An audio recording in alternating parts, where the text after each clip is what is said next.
My family celebrated when my business failed and posted, "She finally got what she deserved." 5 years later, I'm a multimillionaire and they're all working minimum wage jobs at companies I own. Please take a second to support our channel, hit subscribe and drop a comment saying where you're watching from. You're part of this story too. The notification sound pierced through my apartment at 2:47 a.m. I grabbed my phone thinking someone had died. In a way, something had. My cousin Tamara had tagged me in a Facebook post with a photo of my entire family. Aunts, uncles, cousins, even my own mother, raising champagne glasses. The caption read, "She finally got what she deserved. Karma came for that uppity girl." My boutique consulting firm had collapsed 3 days ago. I'd lost everything. My savings of $147,000, my apartment deposit, my car. At 28, I was moving back into my childhood bedroom with boxes of failure and a maxed-out credit card.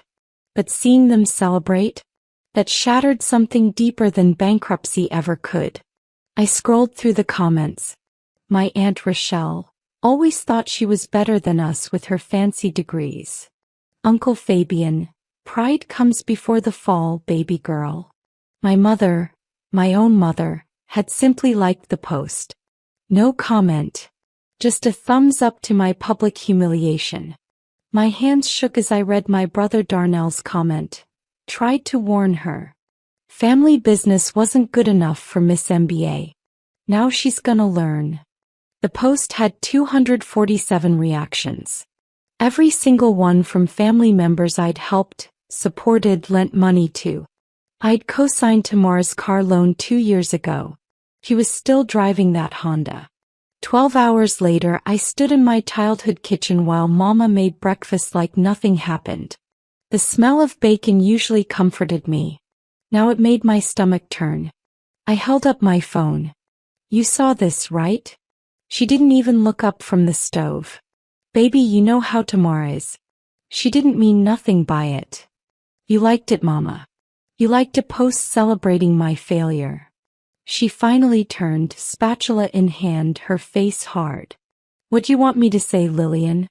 You walked around here acting like we wasn't good enough. Your daddy's construction business built this house, fed you, clothed you. But no, you had to go off and do your own thing. I wanted to build something. Is that wrong? You wanted to be better than us," she said coldly. "And look where it got you." That's when I understood. This wasn't about my business failing. This was about me trying to succeed in the first place. My family hadn't been waiting for me to rise. They'd been waiting for me to fall. And they'd been patient. The betrayal went deeper than I'd imagined. This was years in the making. I spent the next week in my old bedroom, avoiding everyone, scrolling through old photos and messages. Patterns emerged like fingerprints at a crime scene. Every achievement I'd celebrated, they'd diminished. My college graduation, Uncle Fabian, 4 years and a piece of paper. I make more in construction. My first promotion, Aunt Rochelle, corporate jobs ain't stable. Family business is forever. My engagement to Arturo, my ex-fiancé, cousin Tamara. He too good for you anyway. Then I found the group chat. Someone had accidentally added me 3 years ago to Real Family. I'd muted it and forgotten. Now I scrolled back, reading years of messages. They'd discussed every milestone of my life like a disease they hoped would cure itself. Tamara, when I'd gotten my MBA, she thinks she's Oprah now. Watch her crash. Uncle Fabian, when I started my firm, give her 6 months. She'll come crawling back. My brother Darnell, hope she saved some of that "I'm better than y'all" money for when she needs it. My mother, she'd sent a gif of someone falling. Nothing else. Just that. I'd lived my entire life surrounded by people who loved me conditionally, and the condition was failure. Sunday dinner was mandatory in our family. I'd skipped last week claiming I was sick. This week Mama called and said, "You better be here or don't bother coming back at all." So I went, dressed in my best outfit, armor disguised as Sunday clothes. The moment I walked in, the temperature dropped 20 degrees. Everyone was already seated. My usual spot had been taken by Tamara's new boyfriend, Trevor. "Oh," Mama said without looking at me, "sit at the end, baby." The end seat. The kids' seat. The visitors' seat. Message received. Uncle Fabian started immediately. "So, Lillian, what's your plan now? Your daddy's company is hiring laborers. Pays $15 an hour." Everyone laughed. Cousin Tamara chimed in through a mouthful of mac and cheese. "Girl, I saw they're hiring at Target. We could be co-workers. Like old times." More laughter. I cut into my chicken slowly, precisely. "I'm consulting independently. Building a new client base." Aunt Rochelle nearly choked. "Consulting? Baby, you just failed at that. Maybe it's time to be realistic." "Realistic like what? Like giving up?" My brother Darnell leaned back, smirking. "Like accepting you're not special." I left dinner early, angry tears streaming as I drove. My phone rang. Unknown number. I almost didn't answer. Lillian Washington? The voice was elderly, refined, familiar somehow. "This is Dorothy Stevens. I was your strategic management professor. I heard about your company. I'm sorry, dear, but I'm calling because I have a proposal." Professor Stevens had been my mentor, my toughest critic, and secretly my biggest supporter. She'd retired 2 years ago to Silicon Valley, where her daughter ran a venture capital firm. "I've followed your work. Your firm didn't fail because of bad strategy. It failed because your largest client went bankrupt and didn't pay you. That's not failure, that's bad luck. My daughter's firm invests in exactly your kind of resilience." "I'm broke, Professor. I'm living in my childhood bedroom. I have nothing left." "Wrong. You have experience, intelligence, and now you have something more valuable. You have nothing left to lose. That makes you dangerous in the best way. Come to San Francisco. I'll arrange meetings. But Lillian, this time build something bigger. Build something that can't collapse because of one client. Build an empire." The word empire echoed in my mind as I pulled over, crying. Not from sadness. From possibility. I didn't tell anyone I was leaving. At 4:37 a.m. on a Tuesday, I loaded my Honda Civic with 3 suitcases and my laptop. I'd sold everything else. Furniture, clothes, jewelry. I had $3,200 to my name and a one-way ticket to San Francisco via Wheels. Mama's light was off. Darnell's car sat in the driveway. I'd written no notes, sent no texts. They'd celebrated my destruction publicly. I'd rebuild my life privately. Fair exchange. The drive took 4 days. I slept in rest stops, ate gas station sandwiches, and listened to business podcasts on repeat. Somewhere in Nevada, I realized I wasn't running from my family. I was running toward myself. The person they'd tried to convince me I wasn't. Pity. Too ambitious. Destined to fail. Every insult was an instruction manual written in reverse. Professor Stevens had arranged temporary housing, her daughter Vivian's guest house in Palo Alto. When I arrived, exhausted and probably smelling like cheap coffee, Vivian met me at the door. She was 35, sharp-eyed, wearing a Stanford hoodie. "Professor Stevens says you're worth the investment." I'll believe her. "But you've got 2 months to prove it." "Deal." "Deal," I said, shaking her hand. I had 60 days to build something from nothing. The pressure was crushing. It was also clarifying. Vivian's firm, Atlas Ventures, occupied the 10th floor of a building that probably cost more than my entire hometown. She introduced me to 3 other entrepreneurs they'd invested in, all rebuilding from spectacular failures. "Failure is data," Vivian said during our first meeting. "Your business model was sound. Your execution was excellent. Your risk management needed work. One catastrophic client loss shouldn't destroy a firm. So we're going to build you something diversified, scalable, and anti-fragile. For 16 hours a day I worked. I analyzed my previous failure with surgical precision, identifying every weakness, every assumption, every place I'd been naive. My new company, Elevation Consulting Group, would serve 20 small clients instead of 3 large ones. We'd offer subscription-based services instead of project-based. We'd build proprietary software instead of relying on third-party tools. Most importantly, we'd target an underserved market, minority-owned businesses seeking operational optimization. By week 3, I had my first client, a Black-owned logistics company in Oakland paying $2,000 monthly. By week 6, I had 7 clients and had hired my first employee, Roy, a 23-year-old Stanford dropout who coded faster than anyone I'd ever met. By week 8, I had 15 clients and $30,000 in monthly recurring revenue. Vivian approved our series of funding, $500,000 for 20% equity. I'd just become a funded CEO. I didn't call home. For 8 months I was a ghost to my family. They didn't call me either, which told me everything. My social media went dark. No posts, no updates, no digital breadcrumbs. Let them assume I'd failed completely, disappeared into irrelevance. The silence was strategic. I was building something they couldn't mock until it was too large to deny. Elevation Consulting Group grew explosively. By month 10 we had 63 clients, 12 employees, and had expanded into 3 cities.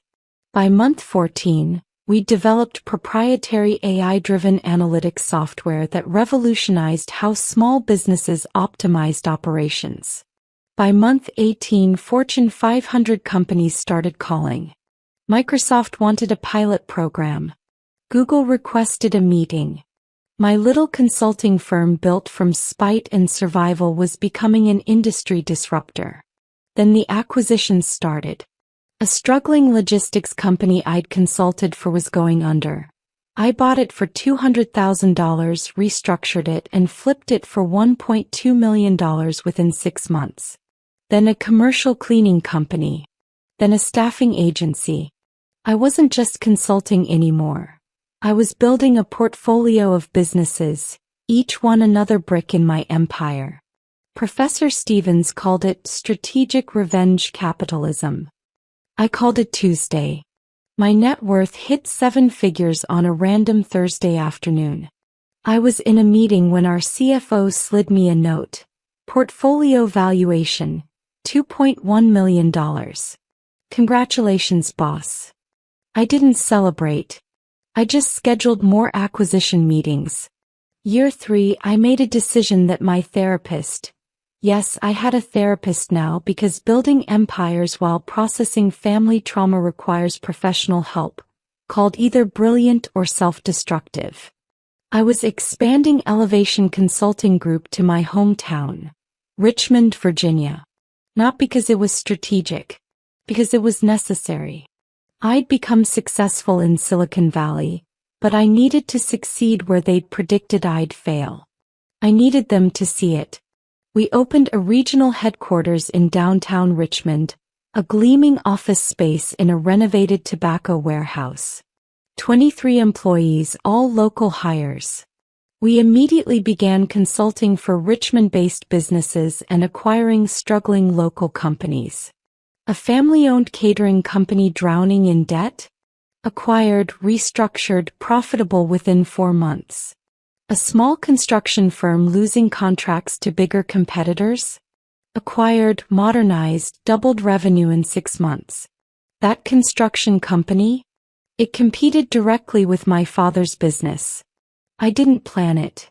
The opportunity simply presented itself. Business is business. My regional director, Shanice, a brilliant 32-year-old Howard graduate, sent me the quarterly report. We're dominating the mid-sized commercial construction contracts. Several legacy companies are struggling to compete. including, well, your father's company. I stared at the spreadsheet showing Washington and Sons Construction losing contract after contract to my subsidiary. Poetic? Yes. Intentional? Not entirely. Satisfying? Absolutely. The call came from Darnell. First contact in 3 years. Lillian, we need to talk. It's about Dad's business. I didn't respond immediately. Let him sweat. Finally, what about it? It's failing. We're losing contracts. Can't figure out why. Mama said maybe you'd know some consultants or something. You still doing that consultant thing? The audacity. The absolute audacity. I'm doing fine, Darnell. Thanks for asking after 3 years. Silence. Then, look, we need help. Family helps family. I laughed. Actually laughed. Family helps family. Where was family when I needed help? When y'all were celebrating my failure on Facebook. That was Tamara being Tamara. We didn't mean. Darnell, every single person liked or commented on that post. Mama liked it. You commented. Don't revise history. People make mistakes, Lillian. You really gonna hold a grudge? No grudge. Just boundaries. Tell Dad I wish him well. But I can't help. I hung up. My hands were shaking, but not from anger. From power. The power of saying no. The power of watching consequences unfold naturally. The power of not saving people who'd celebrated my drowning.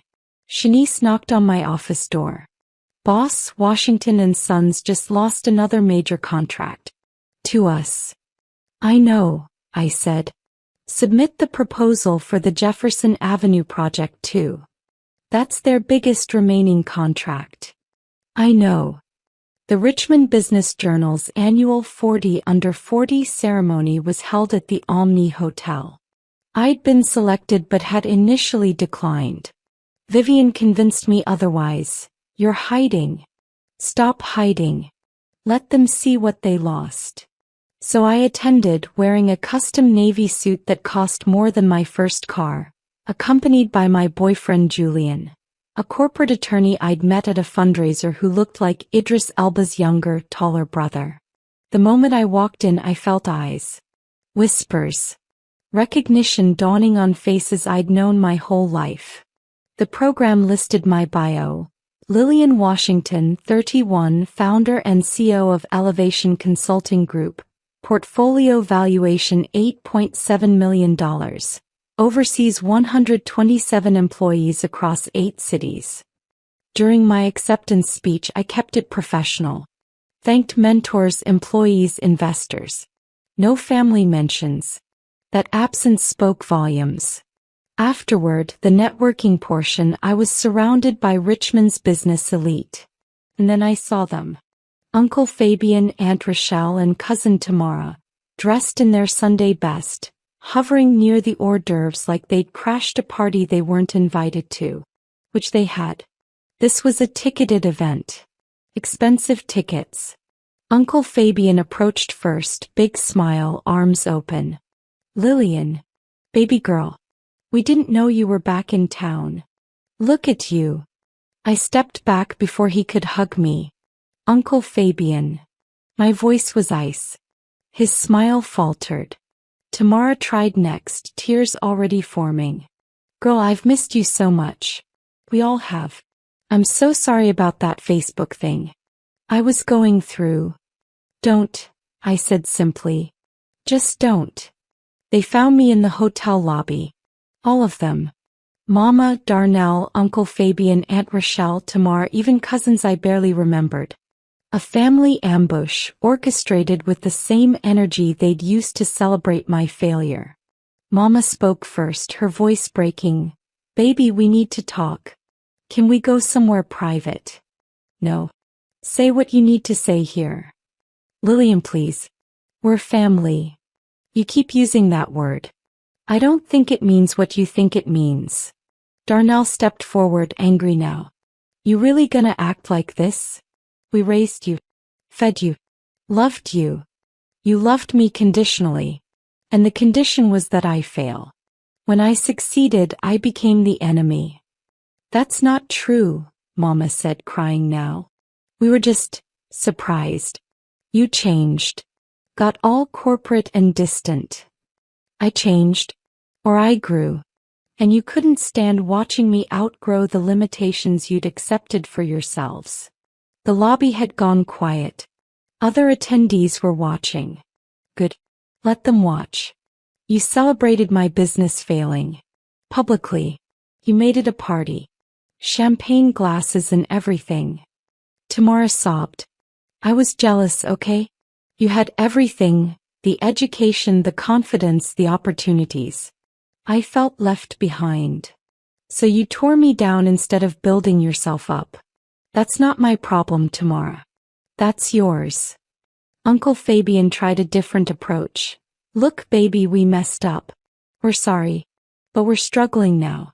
Your daddy's business. Tamara lost her job. Rochelle's behind on her mortgage. We need help. Family helps family. And there was the youth. I looked at each of them. Really looked. Saw the desperation, the entitlement, the complete lack of accountability. They weren't sorry. They were broke. There's a difference. Here's what's going to happen, I said, my voice steady. Nothing. You get nothing from me. No money, no jobs, no connections. You made your choices. You celebrated my destruction. Now you get to experience the consequences of your cruelty. You're being vindictive, Darnell said. No. I'm being consistent. You taught me that family celebrates each other's failures. I'm just returning the energy. So you're just gonna let your family suffer? Aunt Rochelle asked. The way you let me suffer? Yes. Exactly like that. Mama grabbed my arm. I'm your mother, Lillian. I gave birth to you. You owe me. I removed her hand gently but firmly. I owed you respect, love, and gratitude. I gave all of that. You owed me support, belief, and protection. You gave me mockery. For even now, actually I'm ahead. Because I survived your betrayal and became successful anyway. You're only failing because you bet against me instead of building with me. I turned to leave, then stopped. One final thought. By the way, Washington and Sons Construction is losing contracts to one of my companies. Darnell, Tamara, you're both applying to jobs at businesses I own. I've flagged your applications. You'll never work for me. But you'll always know you could have if you'd just been kind. Julian took my hand. We walked out together. Behind me, I heard Mama crying, Uncle Fabian cursing, Tamara pleading. I didn't look back. 5 years after they celebrated my destruction, I'd rebuilt an empire. They'd built nothing but regrets. Sometimes the best revenge isn't cruelty. It's success they can see but never touch. It's becoming everything they said you'd never be. I didn't destroy my family. They destroyed themselves the moment they chose schadenfreude over support. I just refused to save them from consequences they'd earned. And honestly, I slept better than I had in years.